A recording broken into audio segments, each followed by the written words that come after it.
Et la société Péris, partenaire du rugby languedocien, vous présente Série Rugby.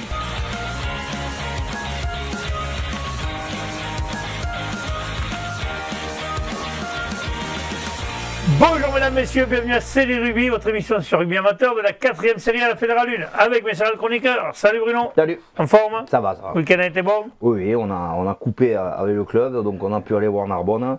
Et là, c'était moins beau. On va pas s'abracher par un Mitterrand qui est là d'ailleurs. Bonjour Michel. Salut.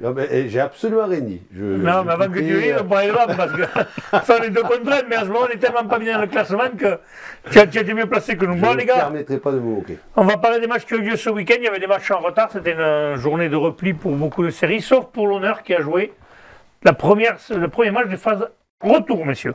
On commence tout de suite par la deuxième série. Allez, deuxième et première série, donc ça s'est joué dans la poule A. Cruzy-Saint-Chinian recevait le BCPO, victoire de Cruzy-Saint-Chinian, 24-20, bonus défensif pour le BCPO, Michel. Exactement, Alain. Écoute, côté BCPO, on était un peu déçus parce qu'on attendait le ventre-glisse de Didier Vertat, qu'il avait promis en cas de victoire à Cruzy-Saint-Chinian. Mais bon, il savait très bien que ça allait être compliqué d'aller gagner là-haut. Malgré tout, Serge Portiagne a bien accroché la partie, revient avec un bonus défensif.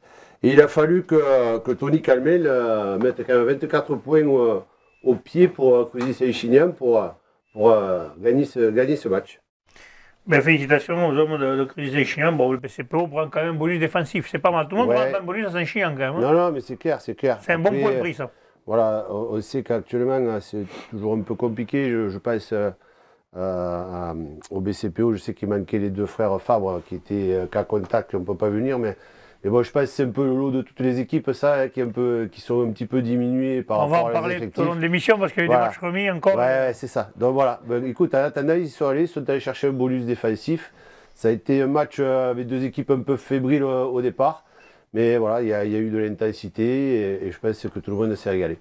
Allez, le second match qui avait lieu, c'était Metz qui recevait Salagou. Le match n'a pas eu lieu pour cause d'arrêté municipal. Il a quand même bien plu la semaine avant. Donc ça s'est retrouvé que beaucoup de terrains ont été fermé par les municipalités, je vais y arriver d'ailleurs. Allez, on passe à la poule B, deuxième série, pareil, il y avait deux matchs, Cousa Esperanza Ville-Nouvelle et Briatex Murel-Tézan. Les deux matchs remis pour cause d'arrêté municipal et même dans le second match pour Briatex Murel, il y avait des cas de Covid. Donc, vous voyez, ça a été compliqué un peu à gérer ce week-end. Hein. Ouais, déjà. Si les week-ends de repli, on ne joue pas les matchs, ça va être compliqué à la fin de la saison. Il va falloir se replier pour. Il va y avoir les péréquations, comme chaque année, on se régale. C'est le truc qu'on aime le plus dans le rugby, c'est la péréquation. Le temps, ça ne nous fait pas trop peur. Le reste, c'est un peu plus gênant. Ouais. Mais le Covid, c'est plus emmerdant. Là, on passe maintenant à la première série, la poule A. Pareil, il y avait un match, c'était Toche Corbière qui s'est déplacé à Cavestany. Match remis pour cause d'arrêté municipal là aussi. En poule B de première série, il y avait trois matchs. Mirepoix à la Barguillière, Mazières, Piège-Lauragais, des matchs n'ont pas eu lieu pour cause de Covid pour le premier match et arrêté municipal pour le second. Et donc il n'y a eu qu'un seul match, c'est Ers-Lauragais qui recevait l'Alaric et victoire de l'Alaric 23-12.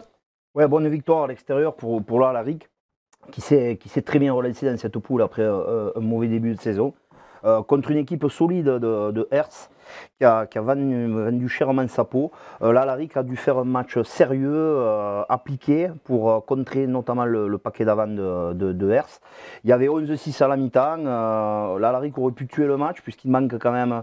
Ils ont un essai refusé en fin de première mi-temps et un essai quasiment tout fait manqué en début de seconde. À la sortie, Ers-Lauragais s'accroche et revient au score pour un score de 17-12 à un quart d'heure de la fin. Et bon, l'Alaric a réussi à faire le dos rond et à se mettre à l'abri en fin de match avec deux pénalités supplémentaires. Pas de bonus, hein? Non, dommage, non, pas de bonus, un seul essai côté Alaric. Et côté Ers, dommage qu'ils aillent. Bon, ils auraient pu aller chercher à un moment donné ce bonus défensif. Des mots de l'entraîneur d'Alaric, Christophe Amouroux, il a dit qu'il avait vu une belle équipe de Ers qui ne méritait peut-être pas son avant-dernière place.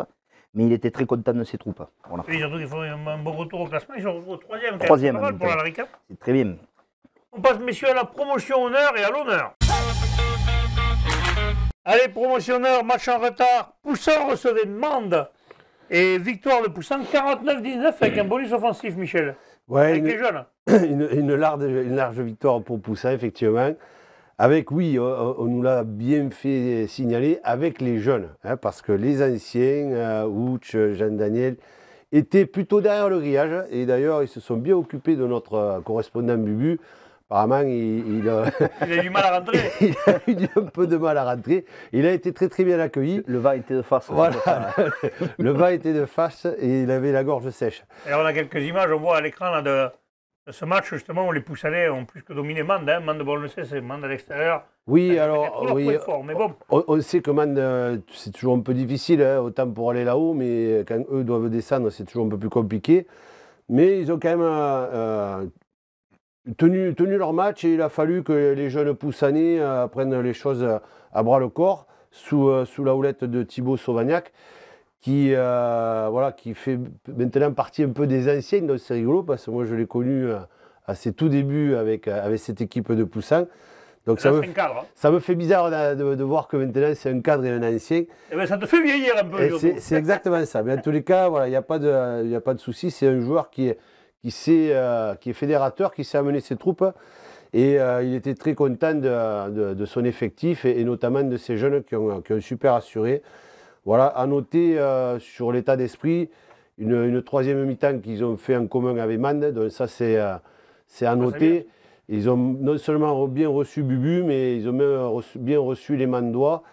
Et d'autant plus qu'il y a un joueur de Poussin, Djadaoui, qui a même fait le trajet avec les Mandois parce qu'il fait ses études par là-haut. Donc voilà, un bon état d'esprit qu'on aimerait entendre plus souvent. D'ailleurs, justement, dans la réaction de l'entraîneur et du capitaine au micro de Bubu. Bonjour, nous sommes aujourd'hui au stade de Poussin où nous venons d'assister à la belle victoire de l'AS Poussanaise 49-19 face au RC Man de Lozère. Avec moi, j'ai Elian Bouscari, l'entraîneur, et Thibaut Sauvagnac, le capitaine. Elian, une belle victoire, 49-19. Les Mandois étaient un peu diminués quand même, mais ils ont été valeureux tout au long du match. Vous avez accompli vraiment une super belle prestation. Une victoire bonifiée, ça vous permet de recoller au wagon de tête. Qu'est-ce que tu en penses de cette victoire? Non, un bon match, voilà, ils respectent les consignes, nos joueurs, donc partant de là c'est bien, on fait une grosse première mi-temps du coup, seconde mi-temps on revient un peu moins, on est un peu en dedans, et les 20 dernières minutes, voilà, on remet du rythme, voilà, après ils tiennent le match, les 80 minutes, vaillants, joueurs, ils n'ont rien lâché, une belle équipe de Mende, mais on fait le job. Thibaut, j'avais plus l'habitude de te voir jouer en troisième ligne. Là, je t'ai vu jouer au centre. Tu as fait une super prestation comme d'habitude. J'étais pendant le match à côté des suspendus et des blessés et la vieille garde. Mais on voit quand même qu'à Poussin, il y a un réservoir, il y a des jeunes et ça prend bien. Oui, c'est vrai, les vieux ils sont plus là pour boire des bières. Nous, on a les jeunes là, qui sont montés cette année, là, qui nous régalent, ils font le job, ils sont plus que présents. On ne savait pas si on allait avoir une équipe en début de saison qui allait tenir la route. Ils sont montés, ils nous font du bien et ils montrent à chaque match qu'on peut compter sur eux et ça fait plaisir à voir. Là, cette victoire, ça vous permet de repasser sur le podium, de redoubler treble. L'ambition pour la fin de saison, rester en haut et viser l'Occitanie, quelque chose à aller chercher? Oui, et du moins pour nous, on prend match après match, on l'a toujours dit, on continuera comme ça, mais là, oui, actuellement, on est en haut, oui, faut qu'on reste dans la continuité. Il faut rester comme ça, voilà, comme il disait Thibaut, on est dans l'amalgame entre les jeunes et les vieux, ça prend bien, une bonne saison, un bon groupe. Voilà, un groupe qui vit bien, comme on disait, donc parfait. Exactement, que l'on continue comme ça. Thibaut, début de deuxième mi-temps, tout à l'heure il l'a dit, un petit trou d'air pendant 20 minutes. Vous n'avez pas eu trop le ballon, par contre vous avez vachement bien défendu. Oui, Mende joue très bien, ils prennent le ballon, ils font de belles actions. Nous par contre on défend, on est là comme des morts de faim et ce qui est bien c'est qu'on lâche rien. On prend quelques pénalités qui les laissent dans le match. Ils mettent qu'un essai au final et le reste on leur donne tous les points, c'est ça qui est dommage, mais ils ont bien joué et on a quand même bien défendu et je suis fier des joueurs. En tout cas, c'était une super partie cet après-midi, une belle victoire bonifiée 49-19 de l'AS Poussanaise. N'hésitez pas à nous retrouver sur Facebook et sur notre chaîne YouTube. On se retrouve mardi pour l'émission des fédérales et mercredi pour les séries. Merci beaucoup. Au revoir. Alors, on va remercier Ouch et Gilles Maître parce que là, lui, on sent quand même qu'il a du plomb dans l'aile. Non, il est bien. On sent qu'il a bien vécu le match et il était en bonne condition. Radio Bière Foot, la radio de la bière et du foot. Tu vois, c'est compliqué. Je l'aurais pas fait mieux samedi matin, moi.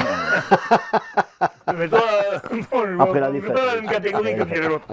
Parfait, messieurs, on passe maintenant à l'honneur. L'honneur, c'était le premier match des phases retour. Et là, nous avons une entrée, un choc. Certes, recevait Saint-Gilles. Au niveau du classement, c'est pas un choc, mais apparemment, c'était un choc sur le terrain, 36-10. Bonus offensif et une petite pluie de carton. C'est ça, bon, victoire bonifiée pour 7 qui a fait le job, mais contre une équipe Saint-Gilles qui n'était pas venue là pour faire les touristes. Ils ont mis une grosse opposition devant avec de l'agressivité.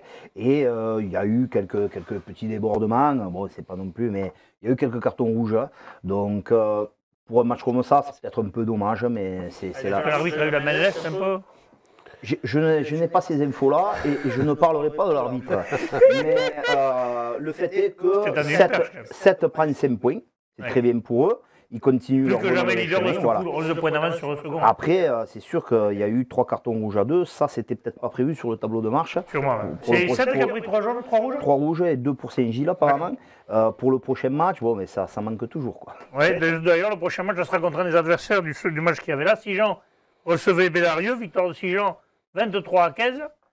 Michel? Oui, victoire de Sijan. Alors, deux équipes qui étaient au coude à coude sur le podium. Et du coup, elles se sont rattrapées parce que là, maintenant, elles sont à égalité de points parfait. Là. Sijan a fait la belle opération. Alors, qu'est-ce qui s'est passé pendant ce match? Eh bien, écoute, la première mi-temps, Sijan a été plutôt dominateur et a réussi à inscrire 2 essais avec Benjamin Moré et Stéphane Djoua.